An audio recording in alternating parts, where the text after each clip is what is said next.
Hello and नमस्ते, स्वागत छ हजुरहरूलाई नेपाल अनलाइन स्कुल च्यानलमा। आज हामी बिबिएस फर्स्ट इयरको अकाउन्ट्स अन्तर्गत एकाउन्टिङ फर सेयर होल्डर्स इक्विटीको बारेमा हामी यहाँ पढ्न जाँदैछौँ र हामीले यस भिडियोमा आज accounting for share holders equity अन्तर्गत सुरुमा थ्योरेटिकल क्वेसनहरू जुन हाम्रो एक्जामको लागि एकदम इम्पोर्टेन्ट त्यसलाई कभर गर्छौँ र त्यसपछि हामी न्युमेरिकल पोर्सनमा जान्छौँ है त। हामीले भ्यायो भने यसै भिडियोमा हामी पढ्छौँ र यदि भ्याएन भनेदेखि हामी नेक्स्ट भिडियोमा पढ्छौँ। र हाम्रो सुरुमा यहाँ के भन्दैछ भन्दाखेरि यो हाम्रो च्याप्टरको टपिक नै के रहेको छ भन्दाखेरि यहाँ एकाउन्टिङ, केलाई अकाउन्टिङ गर्ने त फर सेयर होल्डर्स इक्विटी है। सेयर होल्डर्सहरूको इक्विटीलाई चाहिँ एकाउन्टिङ गर्ने भन्ने कुरा भयो है। तर यसभन्दा अगाडि हामीलाई के थाहा हुनु पर्यो भन्दा सेयर होल्डर्स इक्विटी भनेको के हो त भन्ने कुरा थाहा हुनु पर्यो।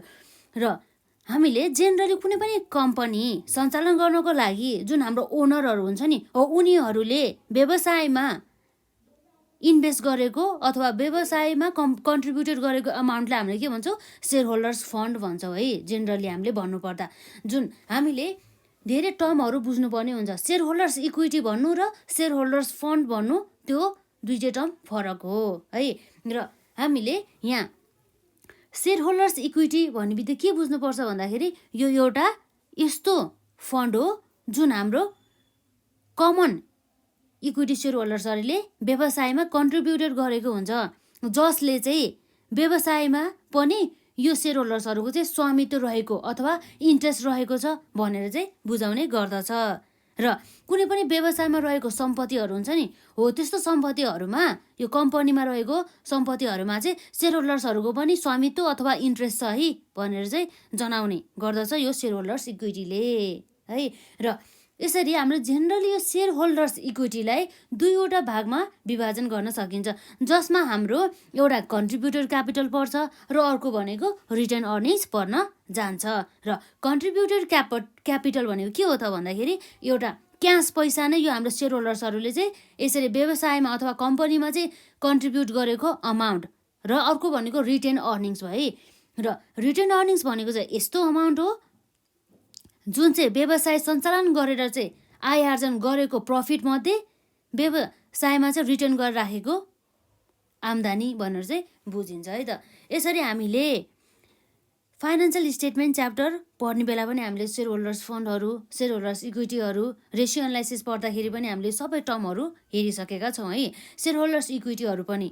र अब हामीले सुरुमा यहाँ हेर्नुपर्ने भनेको सेयर होल्डर्स इक्विटीको डेफिनेसन है, त्योतर्फ हामी यहाँ लाग्छौँ है त। र हामीलाई यो पनि क्वेसन जुन हाम्रो एक्जाममा धेरै सोधिरहेका छ है त, सेयर होल्डर्स इक्विटीलाई चाहिँ हामीले डिफाइन गर्नु पर्दा के हुन्छ त हामी यहाँ हेरौँ। यसको यहाँ डेफिनेसन अन्तर्गत रहेको छ हाम्रो नम्बर 1 है त, यो थ्योरेटिकल क्वेसनको है त, यो जुन हाम्रो ब्रिफ एन्सर क्वेसनमा सोधिने गरिन्छ। यहाँ भनिएको छ के भनेको छ त, define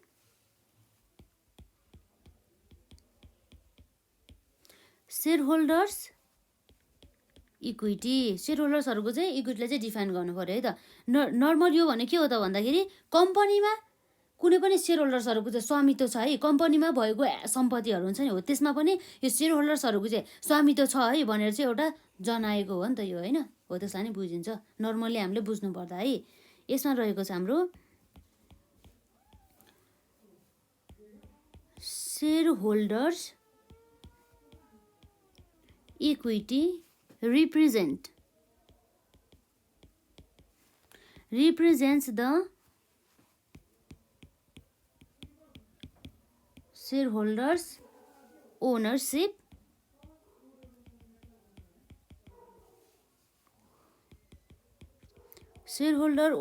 interest in the assets of a company भन्ने कुरा भयो है। र अरू के छ त्यसमा, सेयर होल्डर्स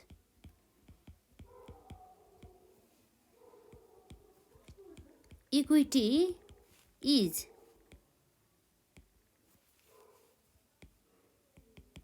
डिभाइडेड इन्टु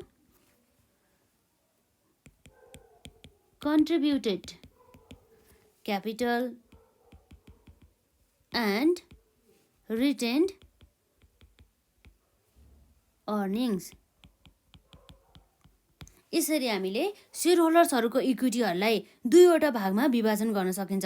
एउटा भनेको के हो त, कन्ट्रिब्युटेड क्यापिटल, र अर्को भनेको रिटर्न अर्निङ्स। र हामी यहाँ हेर्न जान्छौँ कन्ट्रिब्युटेड क्यापिटल भनेको के रहेछ है। जेनरली हामीले कन्ट्रिब्युटेड क्यापिटल भन्नुको अर्थ के भन्दा चाहिँ एउटा क्यास पैसा हुन्छ नि, हो त्यो एमाउन्ट अफ द पैसा जुन हुन्छ नि, एमाउन्ट अफ द क्यास हो, जसलाई चाहिँ इक्विटी सेयर होल्डर्सहरूले चाहिँ व्यवसायमा चाहिँ के गरेको हुन्छ त, कन्ट्रिब्युटेड गरेको हुन्छ, लगानी गरेको हुन्छ। र अर्को भनेको रिटर्न अर्निङ्स। रिटर्न अर्निङ्स भनेको चाहिँ यो यस्तो अमाउन्ट हो जसलाई चाहिँ सेयर होल्डर्सहरूले क्यास पैसा नहालिकन चाहिँ के हुन्छ भने व्यवसाय सञ्चालन गरेर आय आर्जन अथवा आम्दानी जति पनि हुन्छ नि, हो त्यो आम्दानी मध्ये केही रिटर्न गरेर राखेको पैसा भनेर चाहिँ हामीले पैसा भन्दा पनि राखेको एउटा अर्निङ्स भनेर चाहिँ बुझ्नुपर्ने हुन्छ है। र हामी यहाँ सुरुमा हेर्छौँ कन्ट्रिब्युटेड क्यापिटल, जसमा हाम्रो रहेको छ this is the amount of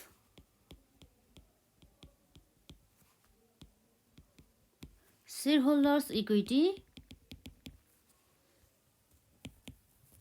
the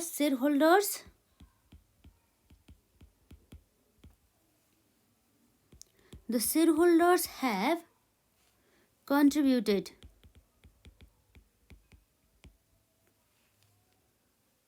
to the company। र अर्को छ हाम्रो यसमा रिटेन अर्निङ है त, डबल आईमा के छ त्यसमा, रिटेन अर्निङ्स। र हामीलाई अघि नै भनिसक्यो रिटेन अर्निङ्स भने चाहिँ के हो भन्दाखेरि चाहिँ यो एउटा चाहिँ क्यास पैसा जुन सेयर होल्डर्सहरूले नहालिकन चाहिँ के गर्यो हुन्छ भन्दाखेरि उनीहरूले व्यवसायमा कमाएको एउटा प्रफिट मध्ये केही भाग चाहिँ यसरी रिटर्न गरेर राखेको। अहिले हामी हेर्छौँ यो रिटर्न अर्निङ्स कसरी क्यालकुलेट गर्ने, तर हामीले अलरेडी हेरिसकेका छौँ यो रिटर्न अर्निङ्स क्यालकुलेट गर्ने चाहिँ हामीले यो फाइनेन्सियल स्टेटमेन्टमा है। यदि हजुरहरूले त्यस भिडियो हेर्नु भएको छैन भने हेर्नु होला, त्यसमा हामीले रिटर्न अर्निङ्स कसरी निकाल्ने होइन त्यो सबै हेर्नु होला यसमा है। र रिटर्न अर्निङ्स भने चाहिँ के हो त भन्दाखेरि यहाँ रहेको छ this is the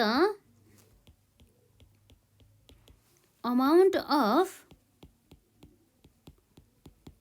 shareholders equity the company has earned through profitable operation and has not used for के को लागि युज गर्ने त, has not used for dividends भन्ने कुरा भयो है, जसलाई चाहिँ हामीले डिभिडेन्डको रूपमा चाहिँ युज गर्न। अर्थात् के हो भन्दाखेरि अब नर्मली हामीले बुझ्नु पर्दा जस्तै अब हामीले एउटा स्टेटमेन्ट हेरौँ है त, जसरी हामीले कसरी चाहिँ रिटर्न अर्निङ्स निकाल्ने भन्ने कुरा हामी एकपल्ट यसमा रिकल गर्छौँ है त। र यसमा अब हामीले यहाँ के छ भन्दाखेरि अब हाम्रो के हुन्छ भने मानौँ यहाँ एउटा हाम्रो के छ, एउटा इन्कम स्टेटमेन्ट रहेको छ है। यसलाई एकदमै याद गर्नु होला है त। इन्कम स्टेटमेन्टमा हाम्रो जेनरली के हुनुहुन्छ गर्छ त, एउटा हुन्छ पार्टिकुलर्स हाम्रो फर्मेटमा है, र अर्को हुन्छ अमाउन्ट है। यसरी हाम्रो के हुन आउँछ भन्दाखेरि सुरुमा व्यवसायले सञ्चालन गरेर चाहिँ कुनै पनि आम्दानीहरू चाहिँ गरेको हुन्छ, हो त्यस्तो आम्दानीहरू जस्तै हाम्रो के हुनसक्छ त, सर्भिस इन्कम, अर्थात् हामीले सर्भिस जुन सेवा सुविधा प्रोभाइड गरेर हामीले आय आर्जन गरेको आम्दानी, अथवा कुनै पनि वस्तु तथा सेवाहरू बेचेर हामीले आम्दानी गरेको के हो त, इन्कम। जस्तै हाम्रो के हुनसक्छ यहाँ, कुनै पनि वस्तु बेचेर सेल्स इन्कम, अथवा हामीले के भन्न सक्छौँ सर्भिस इन्कम पनि भन्न सक्छौँ। यसरी हामीलाई चाहिँ व्यवसायमा आम्दानी भयो, हो यो एउटा मानव यसरी आम्दानी भयो। र यसबाट अब हामीले के घटाउँछ भन्दाखेरि जसमा हामीले घटाउनु पर्ने भनेको भेरिएबल कस्ट। अब भेरिएबल कस्ट भन्ने त हामीलाई थाहा नै छ, भेरिएबल कस्ट भनेको यस्तो कस्ट हो जुन कस्ट एक्टिभिटीको लेभल चेन्ज भएको अनुसार नै चेन्ज हुने गर्दछ, जुन चाहिँ कहिले पनि फिक्स्ड हुने गर्दैन। जस्तै हाम्रो एक्टिभिटी लेभल अथवा हाम्रो सेल्स लेभल हुन्छ नि, हो त्यसरी इन्क्रिज भयो भनेदेखि भेरिएबल कस्ट पनि इन्क्रिज हुने। र यदि सेल्स इन्कम अथवा हाम्रो एक्टिभिटी लेभल हुन्छ नि, हो त्यो घट्यो भनेदेखि भेरिएबल कस्ट पनि गर्ने गर्दछ। हो यसलाई चाहिँ जस्तै हाम्रो सेल्स इन्कम र सर्भिस इन्कम अथवा हाम्रो एक्टिभिटी लेभल चेन्ज भयो अनुसार चेन्ज हुने कस्टलाई हामी के भन्छ त भेरिएबल कस्ट, जुन चाहिँ कहिले पनि फिक्स हुने गर्दैन। हो यसरी हामीले व्यवसायमा भएको आम्दानीबाट भेरिएबल कस्टहरू घटाएपछि हाम्रो के आउने गर्दछ त, त्यो भनेको के हो त हाम्रो इबिआइटी। इबिआइटी आउने हो त यसमा? होइन, के हो त हाम्रो यहाँ कन्ट्रिब्युसन। यसरी हामीले सेल्स इन्कम अथवा सर्भिस इन्कमबाट भेरिएबल कस्ट घटाएपछि हाम्रो के आउँछ त कन्ट्रिब्युसन आउँछ। र कन्ट्रिब्युसनमा अब हामी के घटाउँछ त, कन्ट्रिब्युसनमा हामी घटाउँछौँ फिक्स्ड कस्ट। अब हाम्रो फिक्स्ड कस्ट भनेको यस्तो कस्ट हो जुन चाहिँ जहिले पनि फिक्स्ड हुने गर्दछ, कहिले पनि चेन्ज हुँदैन। चाहे त्यो सेल्स इन्कममा अथवा सर्भिस इन्कममा त्यसको इन्कम लेभलमा चेन्ज होस् अथवा एक्टिभिटी लेभलमा चेन्ज होस्, जतिसुकै चेन्ज होस् न, हाम्रो फिक्स्ड कस्ट चाहिँ कहिले पनि चेन्ज हुँदैन है। जस्तै हाम्रो फिक्स्ड कस्टभित्र पर्ने गर्दछ डिप्रिसिएसन भइहाल्यो, रेन्टहरू भइहाल्यो, यसरी त्यो जुन कुराहरू चाहिँ हाम्रो के हुन्छ त फिक्स नै हुने गर्दछ। यसरी हामीले कन्ट्रिब्युसनबाट फिक्स्ड कस्ट घटाएपछि हाम्रो के आउँछ त यहाँ इबिआइटी, जसलाई हामी के भन्छौँ त earning before interest and tax भन्ने गरिन्छ है। यो भन्नु मतलब के भन्दा चाहिँ यस्तो अर्निङ जसबाट चाहिँ हामीले कुनै पनि इन्ट्रेस्ट र ट्याक्स कुनै पनि घटाएको छैन भन्ने कुरा भयो है नि त। त्यो नघटाइकन आएको इन्कम जसलाई हामी के भन्छौँ इबिआइटी। र अब हामीले यहाँ घटाउन जाँदैछौँ, के घटाउँछ त्यसमा हामीले इन्ट्रेस्ट भनेपछि ब्याज। यसरी व्यवसायमा हुन आएको फाइनेन्स कस्ट, यसलाई इन्ट्रेस्ट अथवा यसलाई के पनि भन्छौँ हामीले फाइनेन्स कस्ट पनि भन्छौँ है। यसरी हामीले इन्ट्रेस्ट अथवा फाइनेन्स कस्ट घटाइसकेपछि हाम्रो के हुने भयो त इबिटी हुने भयो। अर्थात् हाम्रो इन्ट्रेस्ट त घटायो नि त, अब हाम्रो के हुन आउँछ यो भनेको अर्निङ बिफोर ट्याक्स हुन आउँछ है, अर्निङ बिफोर ट्याक्स। यसरी अर्निङ बिफोर ट्याक्स जसमा हामीले इन्ट्रेस्ट अथवा फाइनेन्स कस्ट घटायो तर ट्याक्स घटाएनौँ है, त्यसलाई भन्छ के भन्छ त हामी इबिटी अर्थात् अर्निङ बिफोर ट्याक्स। र जसबाट अब हामीले के घटाउनु पर्ने हुन्छ त यदि ट्याक्स जुन हाम्रो सर्टेन पर्सेन्टेज हुन्छ है त, यक्स पर्सेन्टेज मानौँ यसमा। यसरी हामीले ट्याक्सलाई डिडक्ट गरिसकेपछि अर्थात् हामीले घटाइसकेपछि अब हाम्रो के आउँछ त इएटी। यो भनेको के हो त अर्निङ आफ्टर ट्याक्स, यस्तो अर्निङ जसमा चाहिँ हामीले ट्याक्स पनि घटाइसक्यौँ र इन्ट्रेस्ट पनि घटाइसक्यौँ भन्ने कुरा भयो, आफ्टर भयो नि त आफ्टर ट्याक्स। र यसरी इएटी अर्थात् अर्निङ आफ्टर ट्याक्स आएपछि यो भनेको के हो त व्यवसायमा भएको आम्दानी, टोटल आम्दानी हो जसमा चाहिँ हामीले ट्याक्स घटाइसक्यौँ है, इन्कम ट्याक्स हामीले घटाइसक्यौँ। र यसबाट अब हामीले के गर्छौँ त यदि प्रिफरेन्स सेयर होल्डर्स छ भनेदेखि है के गर्छौँ त हामीले प्रिफरेन्स सेयर होल्डर्सहरूलाई के दिन्छौँ डिभिडेन्ड दिन्छौँ। हामी के दिन्छौँ यहाँबाट के आउँछ त प्रिफरेन्स सेयर होल्डर्सलाई डिभिडेन्ड दिन्छौँ। र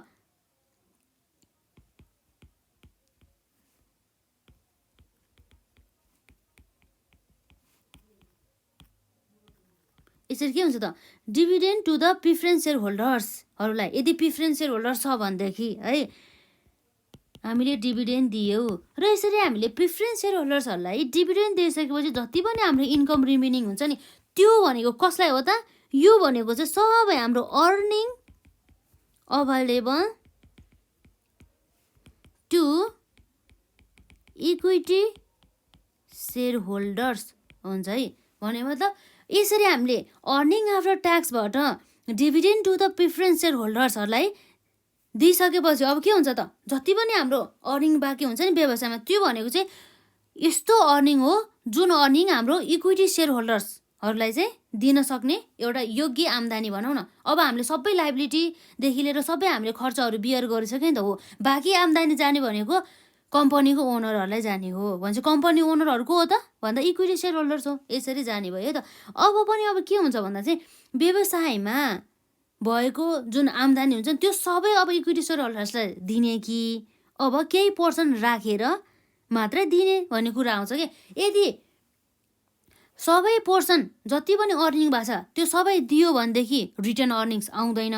तर अब के हुन्छ भन्दाखेरि चाहिँ इक्विटी सेयर होल्डर्सलाई यो प्रफिट मध्ये certain percentage as a cash dividend अथवा हाम्रो स्टक डिभिडेन्ड भनौँ न, अब यसलाई डिभिडेन्ड नै मानौँ, डिभिडेन्डको रूपमा दियो है त, dividend to equity share holders. तर सबै दिएन है त, केही पोर्सन मात्रै दियो है त।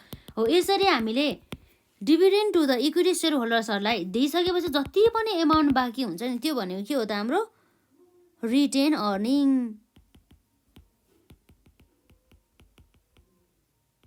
हो यसरी चाहिँ हाम्रो आउँछ। हो यति कुरा चाहिँ हामीलाई नर्मली चाहिँ सबै कुराहरू थाहा हुनुपर्छ कि, नभए चाहिँ हामीले यसमा हिसाब गर्न बुझ्दैनौँ। अब केलाई भन्छ इबिआइटी है, कसैलाई भन्छ केही पनि थाहा हुन्न कि, त्यही भएर है। र अब हाम्रो के हुने भयो त, जेनरली हुने भनेको के हो त, एउटा यस्तो इन्कम स्टेटमेन्ट हुन्छ जसमा हामीले सुरुमा के गर्छौँ, व्यवसायबाट भएका सम्पूर्ण आम्दानीहरूलाई राख्छौँ एज अ सेल्स इन्कम अथवा सर्भिस इन्कम अर हाम्रो अदर इन्कमहरू पनि हुन सकिन्छ है। त्यसबाट हामीले भेरिएबल कस्टहरूलाई घटाउँछौँ र भेरिएबल कस्ट घटाइसकेपछि हाम्रो के आउनु भयो त, contribution. Sales minus variable cost घटाउँदाखेरि हाम्रो के आउनु भयो त, कन्ट्रिब्युसन। र यसरी कन्ट्रिब्युसनमा हामीले फिक्स कस्ट घटाउँदाखेरि हाम्रो के आउने भयो त, इबिआइटी, जसलाई हामी के भन्छौँ त, earning before interest and the tax. र जसबाट अब हामीले इन्ट्रेस्ट अथवा फाइनेन्स कस्ट हामीले डिडक्ट गर्नुपर्ने हुन्छ। र त्यसरी डिडक्ट गरिसकेपछि अब हाम्रो के आउने भयो त, earning before tax. Earning before tax हुन्छ जसलाई इबिटी भनिन्छ है। र अर्निङ बिफोर ट्याक्समा अब हामीले के गर्छौँ, ट्याक्स घटाउँछौँ है, त्यो हाम्रो क्वेसनमा दिएको हुन्छ। र यसरी हामीले ट्याक्स घटाएपछि के हुन्छ त, अर्निङ आफ्टर ट्याक्स, इएटी भनिन्छ जसलाई। र अब इएटीमा अब हामीले डिभिडेन्ड दिन्छौँ कसलाई, यदि प्रिफरेन्स सेयर होल्डर्सहरूलाई डिभिडेन्ड दिनु छ भनेदेखि है। र यसरी अर्निङ आफ्टर ट्याक्सबाट dividend to the preference share होल्डर्सहरूलाई दिइसकेपछि जति पनि अमाउन्ट हाम्रो अर्निङ रिमेनिङ हुन्छ नि, हो त्यो भने के हो त, earning available to the equity share holders. Equity share होल्डर्सहरूलाई चाहिँ अभाइलेबल भएको एउटा अर्निङ है। र जसमा हामीले अब डिभिडेन्ड दिन्छौँ कसलाई त, dividend to the equity share holders है। के भयो त यो भनेको, रिटेन अर्निङ्स। यसरी इक्विटी सेयर होल्डर्सहरूलाई व्यवसायमा भएको प्रफिट मध्ये हो यसरी दिइसकेपछि एज अ डिभिडेन्डको रूपमा दिइसकेपछि जति पनि प्रफिट बाँकी हुन्छ नि त्यसलाई हामी के भन्छौँ त, रिटेन अर्निङ्स है। नर्मली हामीलाई यो इन्कम स्टेटमेन्ट यस्तो एउटा यो प्रोसेसलाई चाहिँ हामीलाई थाहा हुनुपर्ने हुन्छ। यसलाई नोट डाउन गर्नु होला है त, यसलाई पछि फ्युचरमा पनि हामीले एकदमै काम लाग्न सकिन्छ। पछि हाम्रो यो कुराहरू सबै हामीले फाइनेन्समा, यदि फाइनेन्स सब्जेक्ट चुज गर्नुभयो भनेदेखि त्यसमा हामीले पढ्न सक्छौँ। र अब हामीले यहाँ अहिलेसम्म हेरेको भने के हो त भन्दाखेरि सेयर होल्डर्स इक्विटी है। सेयर होल्डर्स इक्विटी भने चाहिँ के भयो त, सेयर होल्डर्स इक्विटी भन्ने बित्तिकै यसले के रिप्रेजेन्ट गर्छ त, कुनै पनि व्यवसायमा भएको सम्पत्तिहरूमा चाहिँ यो सेयर होल्डर्सहरूको पनि ओनरसिप छ अथवा स्वामित्व छ है भनेर चाहिँ जनाउने गर्दछ है। यहाँ भनिएको छ share holders equity represents the share holders ownership interest in the assets of a company. Share holders equity is divided into contributed capital and the retained earnings. र यहाँ रहेको छ कन्ट्रिब्युटेड क्यापिटलको डेफिनेसन, जसमा के भनेको छ त, this is the amount of the share holders equity the share holders have contributed to the company भनेको छ है। र अर्को रहेको छ यहाँ रिटेन अर्निङ्स। र रिटेन अर्निङ्समा पनि के हुनेछ भन्दाखेरि this is the amount of the share holders equity the company has earn through the profitable operation and has use for the dividends भने, has not use for the dividend, जसलाई चाहिँ हामीले यहाँ हेरिसक्यौँ नि त, यो जुन अर्निङ त कमायो इक्विटी सेयर होल्डर्सहरूले, तर हामीले एज अ डिभिडेन्डको रूपमा सबैलाई बाँडेनौँ। जुन पनि हामीले डिभिडेन्डको रूपमा नबाँडिएको अमाउन्ट हुन्छ नि त्यो भनेको के हो त, रिटेन अर्निङ्स हो है। यसरी हामीले बुझ्नुपर्ने हुन्छ। र अब हामी यहाँ हेर्छौँ है त, जेनरली हामीलाई कस्तो कन्फ्युजन आउन सक्छ भन्दा कहिलेकाहीँ चाहिँ यो प्रिफरेन्स सेयर्स र यो कमन सेयर्स अथवा इक्विटी सेयर भनेको चाहिँ एउटै हो त जस्तो क्वेसनहरू आउँछ है।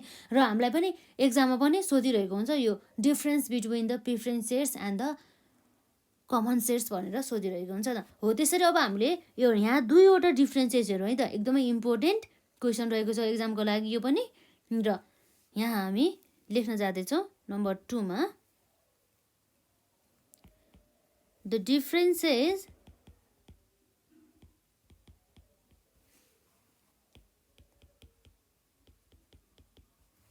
बिट्विन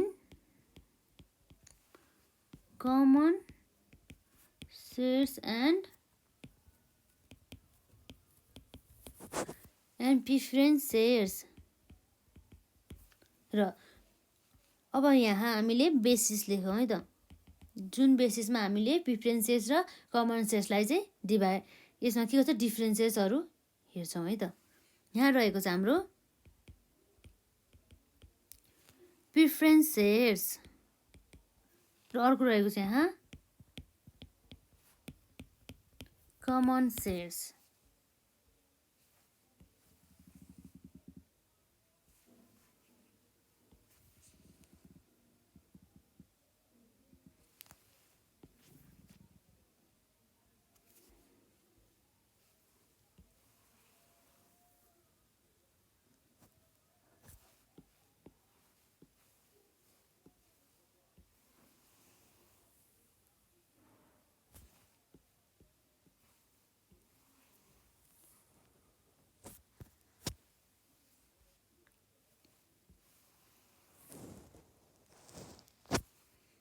र हाम्रो यहाँ बेसिसमा रहेको छ है त रेट अफ द डिभिडेन्ड। हाम्रो प्रिफरेन्स सेयर हो सेयर्स र हाम्रो कमन सेयर्स भने त हामीलाई थाहा नै छ है त। कमन सेयर्स भने चाहिँ हाम्रो यो इक्विटी सेयर्स पनि भनिन्छ है, यसलाई के भनिन्छ त equity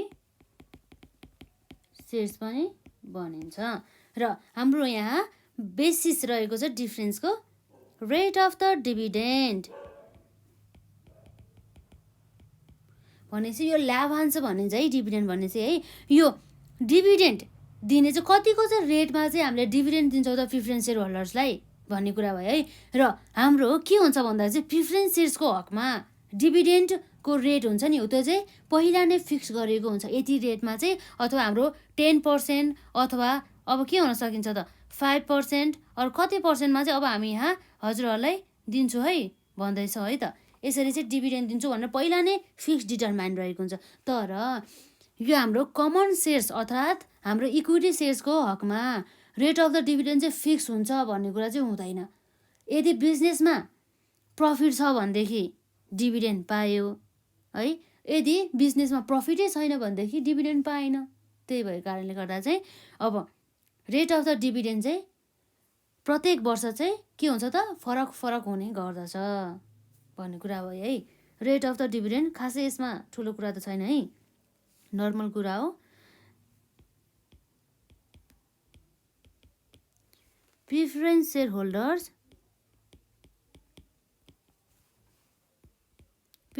holders are paid dividend at a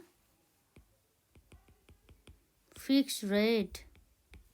fix रेटमा चाहिँ के गर्छ त दिने गर्दछ प्रिफरेन्स सेयर होल्डर्सहरूलाई। र कमन सेयर होल्डर्स चाहिँ के हुन्छ जतिखेर प्रफिट हुन्छ त्यतिखेर मात्रै दिन्छ, यदि प्रफिटै भएन भनेदेखि डिभिडेन्ड नै दिँदैन है। The rate of dividend on equity shares may vary from year to year depending upon the availability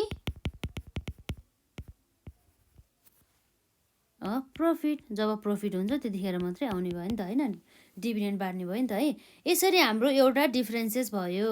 र अर्को मेन हाम्रो डिफरेन्सेस अन्तर्गत रहेको छ भोटिङ राइट। भोटिङ राइट चाहिँ कोसँग हुन्छ त प्रिफरेन्स सेयरसँग हुन्छ कि हुँदैन भन्ने कुरा भयो है त। र विशेष गरी के हो भन्दाखेरि यो जेनरली यो भोटिङ राइट चाहिँ ओन्ली वान कसलाई मात्रै हुन्छ त कमन सेयर छ अर्थात् इक्विटी सेयर होल्डर्सहरूलाई मात्रै यो हुने गर्दछ भोटिङ राइट। तर प्रिफरेन्स सेयर होल्डर्सहरूको हकमा भोटिङ राइटहरू चाहिँ उनीहरूले पाउँदैन। र उनीहरूले चाहिँ म्यानेजमेन्ट अफ द कम्पनीमा हुन्छ नि, कम्पनीको म्यानेजमेन्टमा चाहिँ उनीहरू चाहिँ पार्टिसिपेट हुन पाउँदैन भन्ने कुरा रह्यो है त। यही नै हो। भोटिङ राइट कमन सेयर्सहरूले पाउँछ र प्रिफरेन्स सेयरहोल्डर्सहरूले पाउँदैन भन्ने कुरा भयो है त। यसमा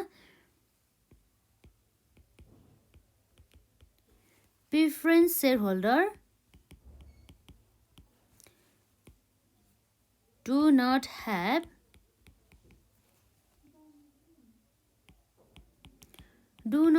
voting right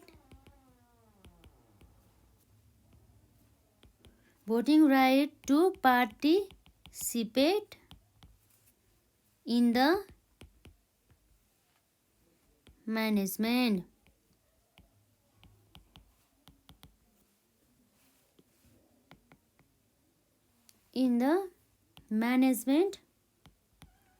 of the company। र हाम्रो यहाँ कमन सेयर्स अन्तर्गत रहेको छ कमन सेयरहोल्डर्स इन्जोइज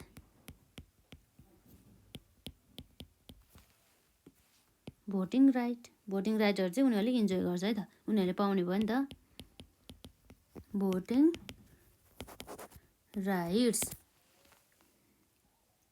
यसरी हामीलाई एक्जाममा यति short क्वेसनमा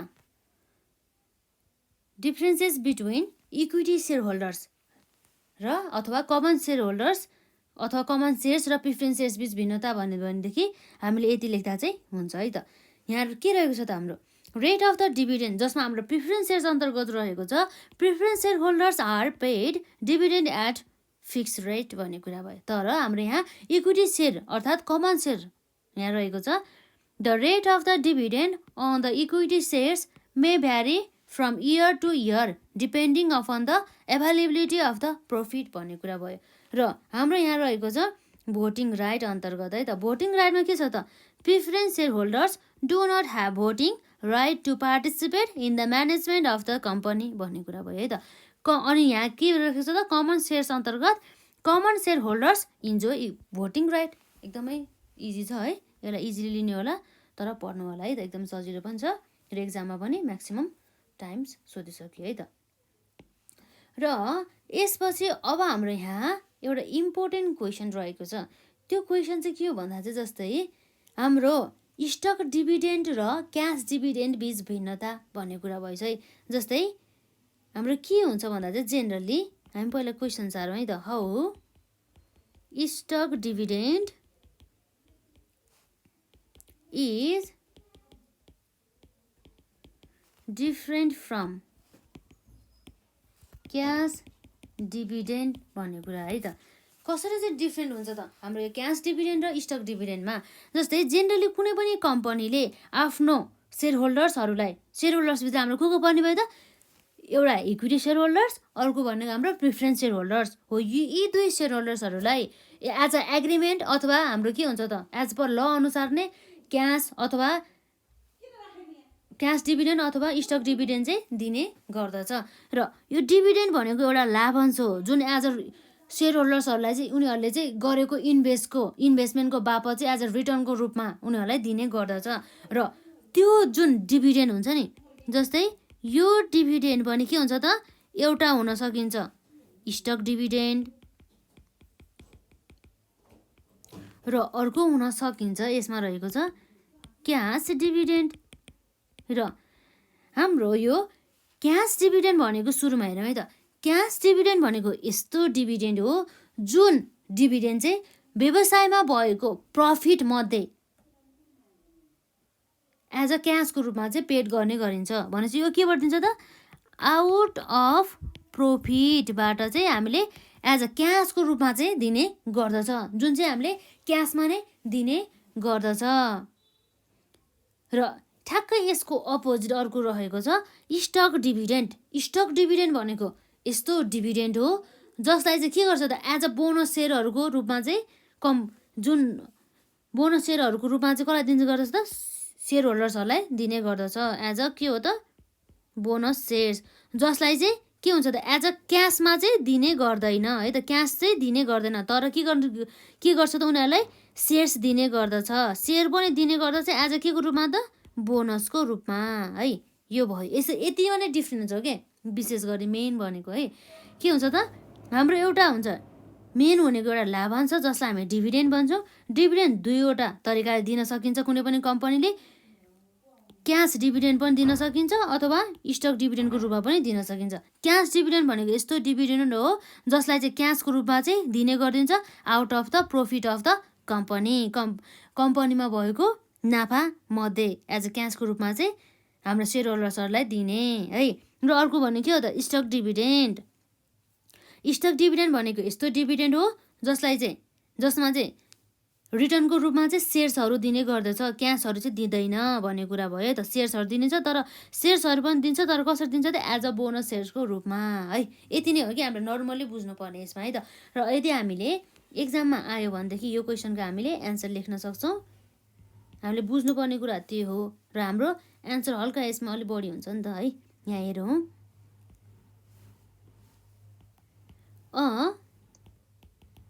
dividend is a return paid to the shareholders। कसलाई पेड गरेको हुन्छ त, सेयर होल्डर्सहरूलाई चाहिँ पेड गरेको हुन्छ। डिभिडेन्ड भनेको एउटा रिटर्न हो नि त है। तर किन चाहिँ दिन्छ भन्दा चाहिँ उनीहरूले गरेको इन्भेस्टमेन्टको लागि होइन त, for the investment, for the के को लागि त, उनीहरूले गरेको लगानी, व्यवसायमा लगानी गरेको बापत उनीहरूले एज अ रिटर्नको रूपमा चाहिँ दिएको भनेर चाहिँ हामीले बुझ्नुपर्ने हुन्छ है त। Investment made in the shares of the company। Cash dividend is paid। यहाँ हामी लेखेको कुरा भनेको सबै अलरेडी हामीले डिस्कस गरिसक्यो है त, यस्तो हुन्छ भनेर है। Cash dividend is paid out of the net profit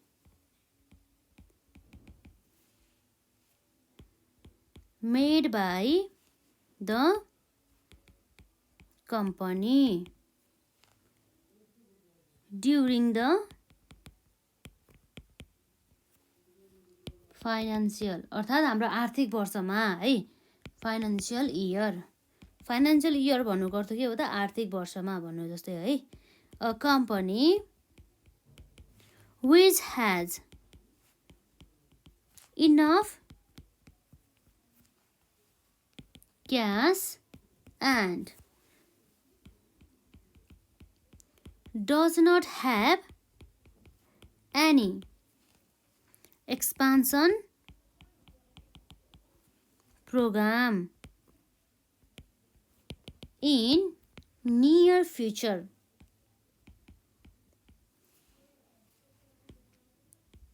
prefer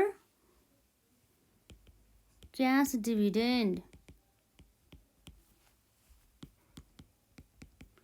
Stock dividend also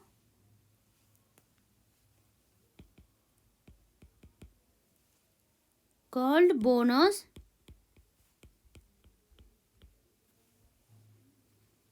share in another popular form। हामीले यसरी स्टक डिभिडेन्ड भन्नुभयो, के भयो त यसको भनेको अर्थ, हामीले एज अ सेयर दिने तर के को रूपमा त, बोनसको रूपमा है।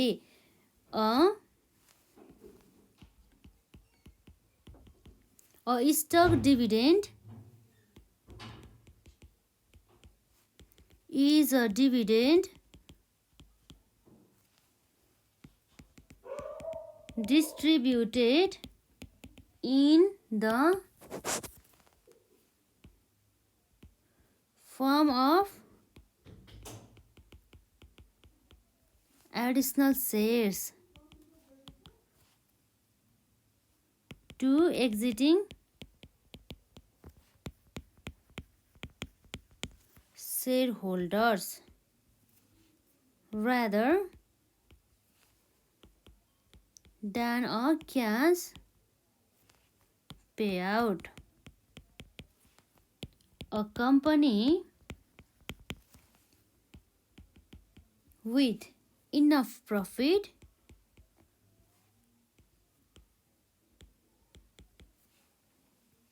but weak liquidity position prefers to distribute bonus shares or stock dividend. यहाँ के कुरा गर्दैछ भन्दाखेरि यस्तो कम्पनी जुन कम्पनीमा चाहिँ के छ भन्दा चाहिँ क्यास चाहिँ अलि धेरै छ र जसले चाहिँ अब एक्सपान्सन गर्ने एउटा भनौँ न फ्युचरमा चाहिँ एक्सपान्सन गर्ने एउटा कुनै पनि उनीहरूले प्रोग्रामै बनाएको छैन भनेदेखि त्यस्तो कम्पनीले चाहिँ एज अ क्यास डिभिडेन्डलाई चाहिँ धेरै प्रिफर गर्छ।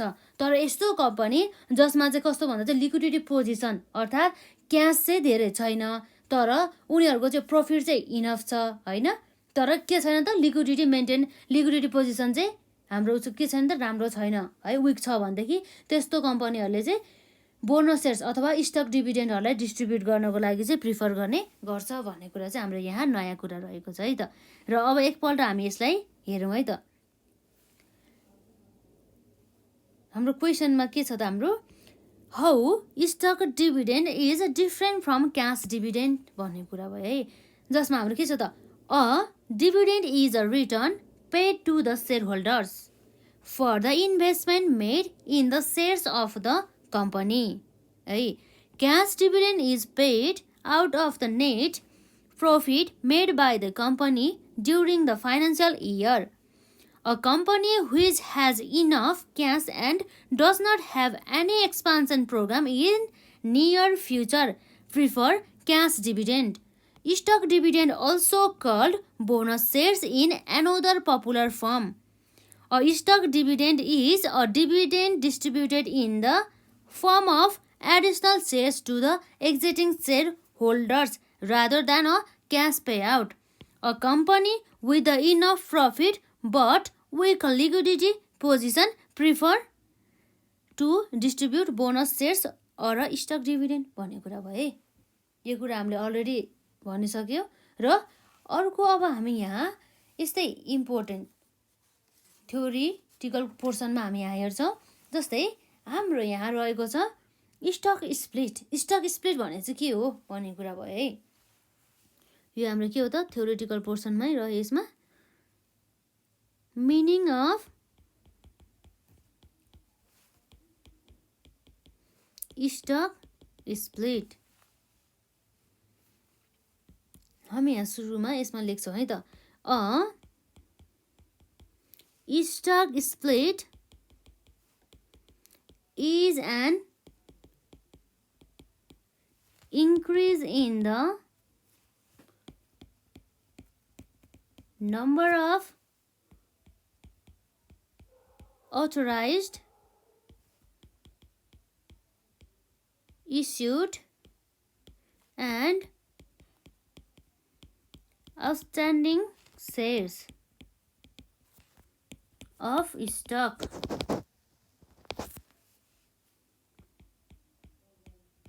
coupled with a proportionate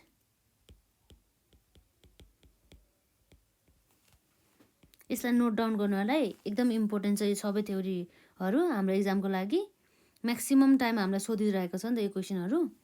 यो च्याप्टरबाट यदि थ्योरिटिकल पोर्सनको केही क्वेसन सोध्यो भनेदेखि है proportionate reduction in the shares par value on stock split results in a reduction in par or stated value per share. The purpose of stock split is to increase the marketability of the share by lowering its market value है त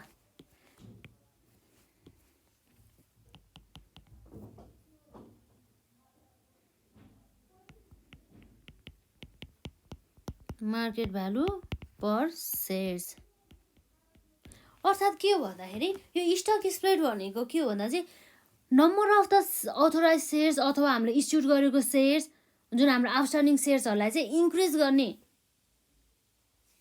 लाई चाहिँ हामीले बुझ्छौँ है जुन हाम्रो stock split गर्दाखेरि हामीले के गर्छौँ भन्दा चाहिँ जुन हाम्रो शेयर्सको पार भ्यालुलाई रिड्युस गर्छौँ अर्थात् के हो भन्दाखेरि अब पहिला चाहिँ हामीले स्टक स्प्लिट गर्नुभन्दा अगाडि शेयर्सको पार भ्यालु कति थियो त हाम्रो 100 थियो भनेदेखि है फेस भ्यालु यति थियो भनेदेखि अब यसलाई रिड्युस गरेर अब यदि स्टक स्प्लिट गर्यो भनेदेखि त्यतिखेर के हुन्छ त हाम्रो फेस भ्यालु चाहिँ रिड्युस हुन सकिन्छ जस्तै एक्जाम्पलको लागि 100 को शेयर्स हाम्रो कतिमा आउनु भयो त 50 मा यसरी घट्ने भयो है यसरी प्राइसमा घटिन्छ भन्न खोजेको यसले र यसरी हामीले फेस भ्यालुमा त रिड्युस गर्यौं तर हाम्रो के हुन्छ त पहिला नम्बर अफ शेयर्स 100 हुँदाखेरि 10,000 थियो भनेदेखि 10,000 शेयर्स थियो भनेदेखि अब स्टक स्प्लिट गर्दाखेरि कति हुने भयो त 20,000 शेयर्स हुने भयो भनेदेखि के हुने भयो त यसरी एज अ रिजल्टमा हेर्दाखेरि फेस भ्यालु घट्ने भयो तर नम्बर अफ शेयर्स के भयो त इन्क्रिज हुने भयो तर फेस भ्यालु के हुने भयो त घट्ने भयो है र यसरी हामीले के गर्न सक्छौं त मार्केट प्राइसलाई रिड्युस गरेर हामीले यो शेयर्सको चाहिँ मार्केटेबिलिटी चाहिँ इन्क्रिज गर्न सक्छौं भन्ने कुरा चाहिँ रहेको छ यति नै कुरा गरेको हो हैन खासै यसमा केही कुरा गरेको छैन र एकदम इम्पोर्टेन्ट रहेको छ है मिनिङ अफ स्टक स्प्लिट जसमा रहेको छ हाम्रो stock split is an increase in the number of authorised issued and outstanding shares of stock coupled with the proportionate reduction in the shares par value.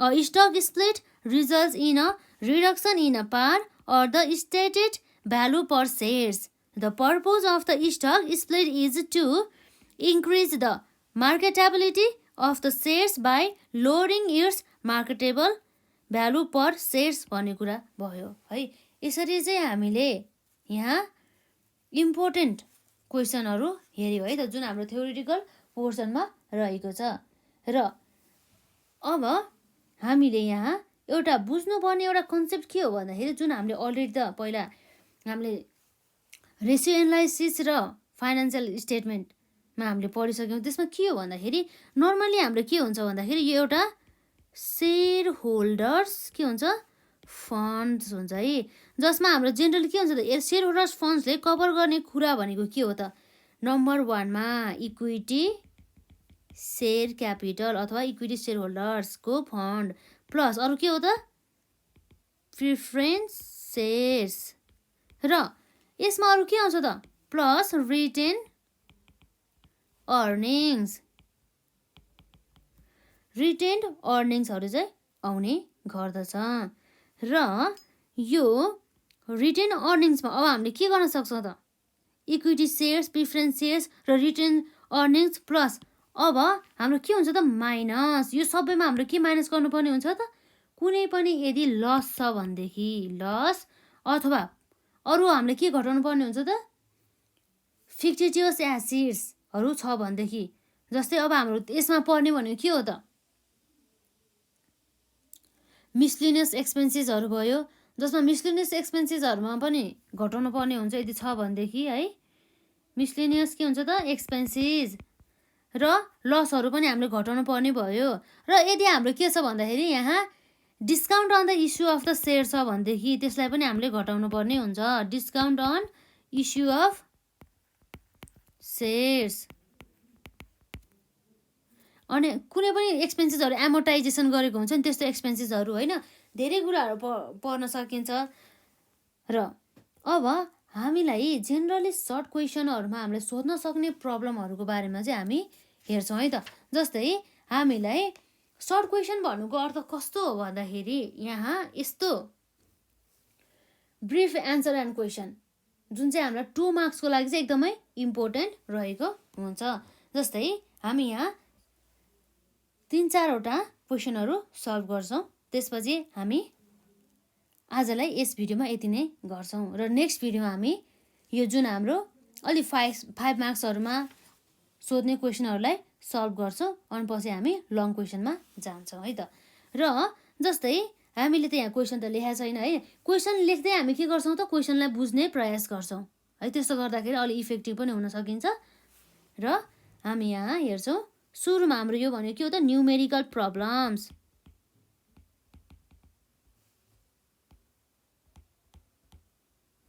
Numerical प्रब्लम्समा जुन हाम्रो short question एकदमै brief के जुन for कसको लागि त 2 मार्क्सको लागि है त। यो 2 मार्क्स पनि हामीलाई कहिलेकाहीँ एकदमै इम्पोर्टेन्ट हुन्छ नि त है। 2 मार्क्सले गर्दाखेरि हाम्रो धेरै कुराहरू छुटिन सकिन्छ।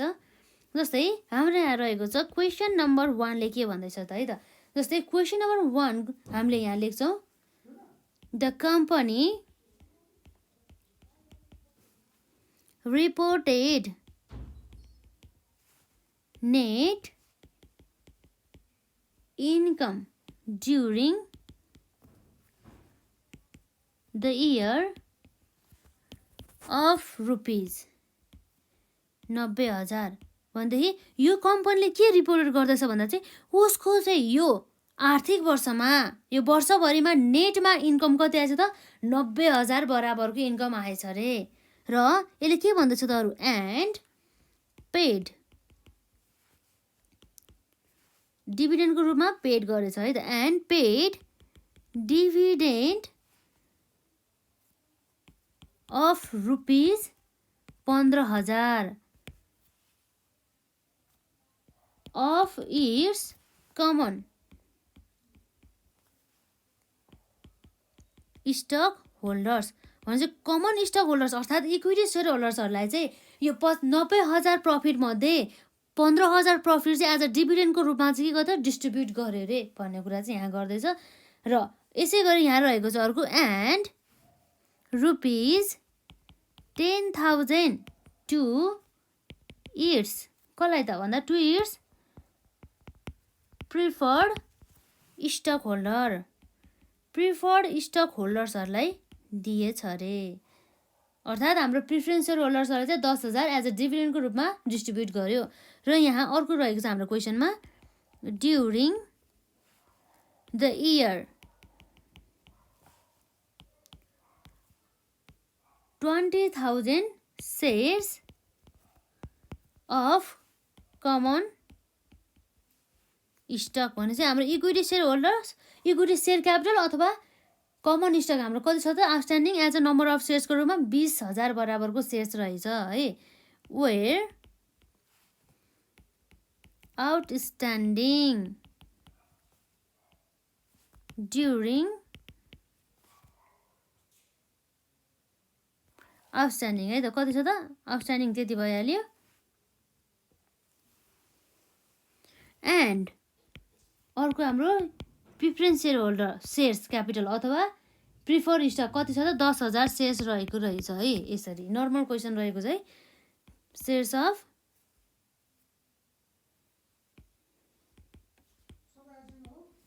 प्रिफर्ड स्टक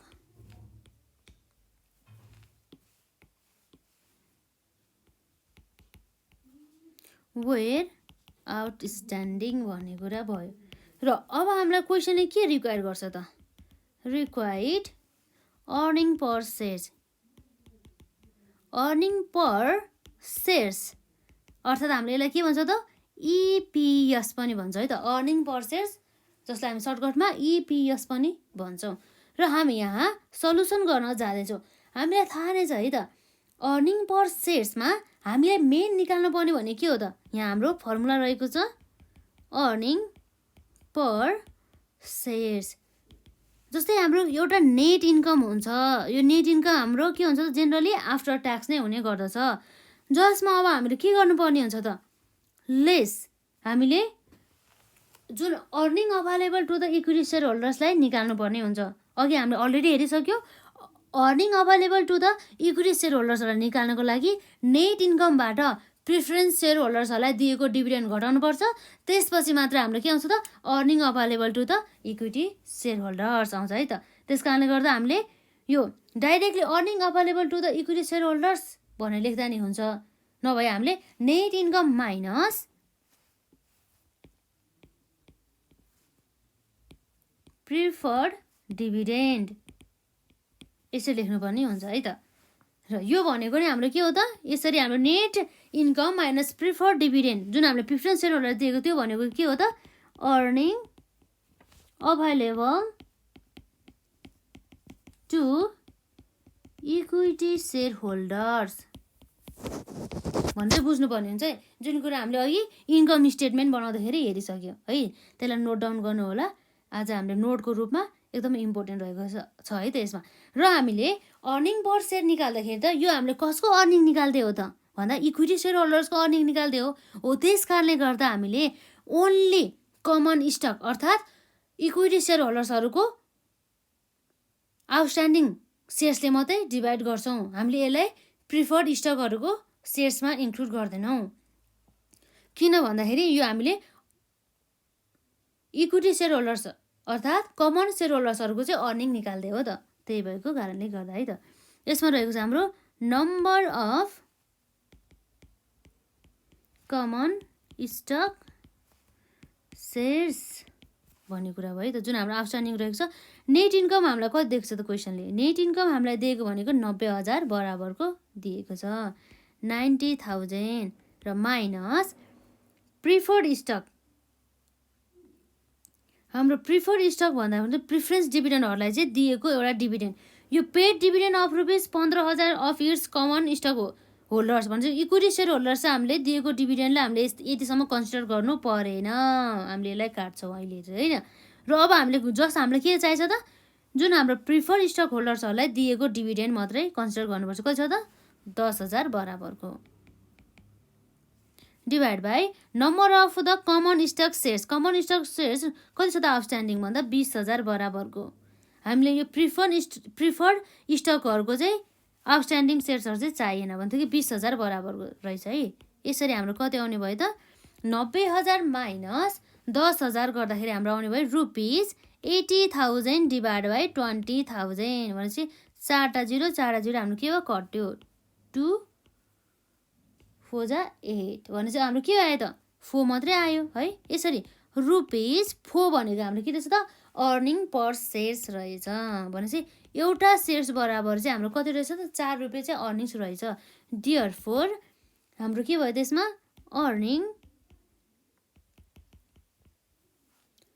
अर्निङ्स पर सेयर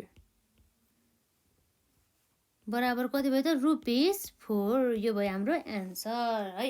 यसरी हामीले चाहिँ बुझ्नुपर्ने हुन्छ कि एकदमै इम्पोर्टेन्ट छ है यो 2 मार्क्सको लागि, तर सजिलो पनि छ नि त हामीले बुझ्यो भनेदेखि।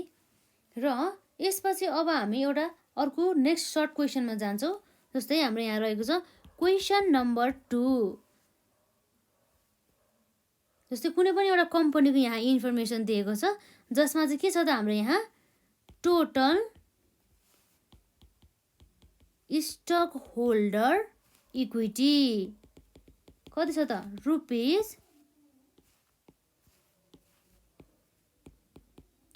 ₹18 लाख बराबरको है त। र यसमा के भनेछ भन्दाखेरि 10% preference capital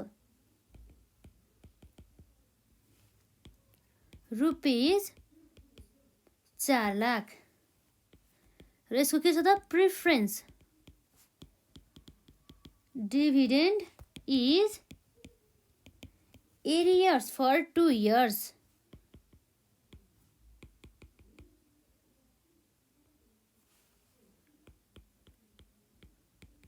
number of common stock outstanding 13,200 बराबरको रहेछ है त। कति छ त 13,200 बराबरको। र यसपछि हाम्रो रहेको छ रिक्वायर्डमा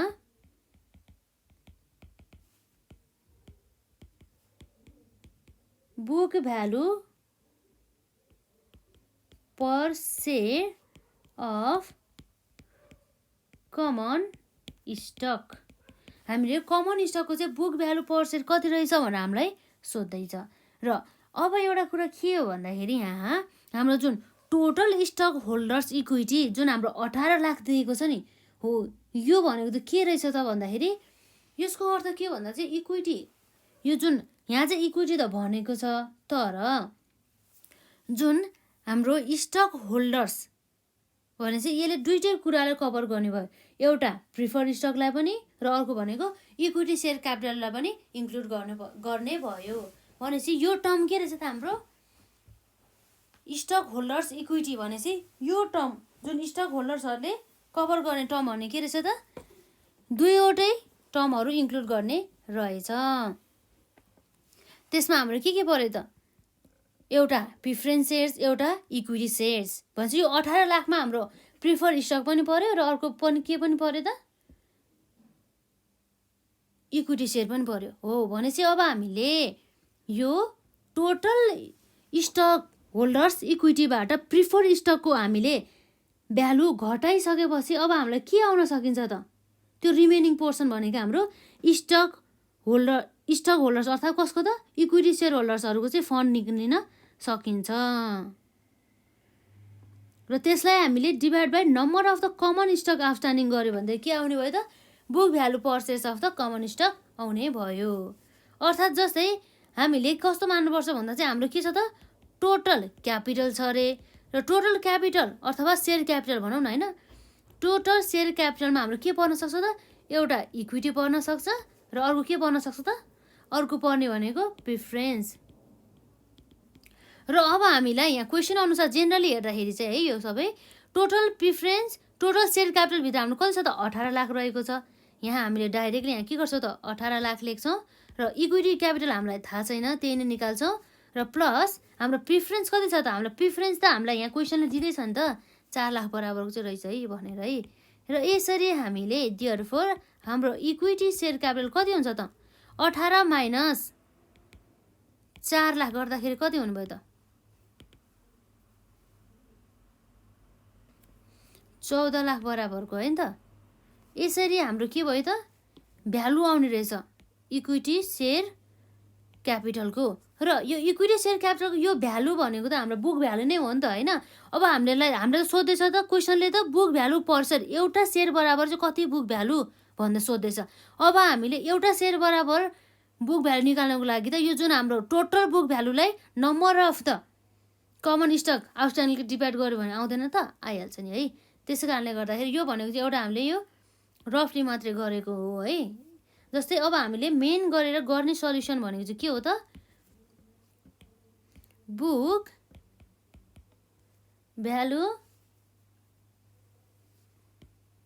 पर share of common stock equal to कति छ त total stockholders equity minus preferred stock divide by number of common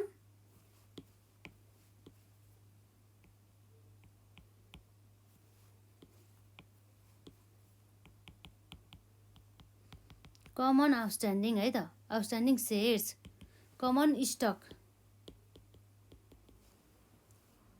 हाम्रो टोटल सेयर होल्डर्स इक्विटी रहेको छ 18 लाख बराबरको।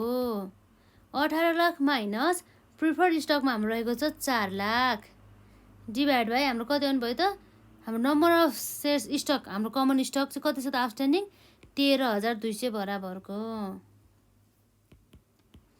यसरी हामीले 18 lakh minus 4 lakh divide by 13,200 गर्दाखेरि हाम्रो कति आउनु त बुक भ्यालु पर्सेन्ट रुपिस 106.06 यसरी आउने भयो है। Therefore our book value per share of common stock equal to कति छ रुपिस 106.06 है। यो भनेको हाम्रो के भयो त बुक भ्यालु पर सेयर्स। अब जस्तै हजुरहरूलाई चाहिँ के लाग्न सक्छ भन्दाखेरि यो जुन टोटल स्टक होल्डर्स इक्विटी भनेको त हाम्रो यो इक्विटी सेयर होल्डर्सहरूको मात्रै फन्ड हो कि है, इक्विटी सेयर क्यापिटल मात्रै हो कि प्रिफर्ड स्टकहरू इन्क्लुड नभएको कि जस्तो लाग्छ है। तर यो टर्मले भन्न खोजेको चाहिँ यो टोटल स्टक जुन हाम्रो टोटल स्टक होल्डर्स इक्विटीलाई पनि जनाउन खोजेको हो है त। यसमा झुकिनु भएन। यदि यसरी हाम्रो झुक्यो भनेदेखि हामीलाई थाहा हुँदैन नि त कसरी हामीले अब भ्यालु निकाल्ने भन्ने कुरा, नभए हामीले यो फर्मुला पनि अप्लाई गर्न सक्दैन नि त। यसले जेनरली भन्न खोजेको कुरा चाहिँ यही हो है। यदि हाम्रो कस्तो टर्ममा चाहिँ कस्तो फरक हुन सकिन्छ भन्दाखेरि यदि यो इक्विटी सेयर होल्डर्स अर्थात् कमन स्टक हो भनेदेखि हाम्रो डाइरेक्ट के भन्न सक्थ्यो भन्दा चाहिँ कमन स्टक अथवा हाम्रो के भन्थ्यो त यसलाई इक्विटी सेयर क्यापिटल भनेर यसरी डाइरेक्टली यसरी छुट्याउँथ्यो कि। अब यहाँ चाहिँ के भयो त टोटल स्टक होल्डर्स इक्विटी भनेछ नि त हो। त्यस कारणले गर्दा चाहिँ यसले बोथ टर्मलाई नै इन्क्लुड गर्ने भयो। एउटा भनेको प्रिफर्ड स्टक र इक्विटी सेयर क्यापिटललाई पनि यसले इन्क्लुड गर्ने भयो। र हामीले यसरी आज 2वटा क्वेसनहरू हामीले 4वटा गर्छौँ भनेको थियो तर हामीले 2वटा मात्र गर्न भ्यायौँ। र अब हामी बाँकी क्वेसन हामी नेक्स्ट भिडियोमा गर्छौँ र आजलाई हामी यति नै गर्छौँ है त। यसरी यो इम्पोर्टेन्ट क्वेसन चाहिँ एकदमै यो थ्योरिटिकल पोर्सन पनि र हाम्रो साथै हामीले यसमा अब अर्निङ पर सेयर्सहरू बुक भ्यालु पर सेयर्सहरूदेखि लिएर इक्विटी सेयर्स क्यापिटलहरू कसरी निकाल्ने सबै कुराहरू चाहिँ हामीले यहाँ पढ्छौँ। र साथै हाम्रो जर्नल इन्ट्रिजहरू पनि हुन्छ नि हो, त्यो पनि हामीले यस च्याप्टरमा चाहिँ सिक्छौँ है त। र आजलाई यति नै।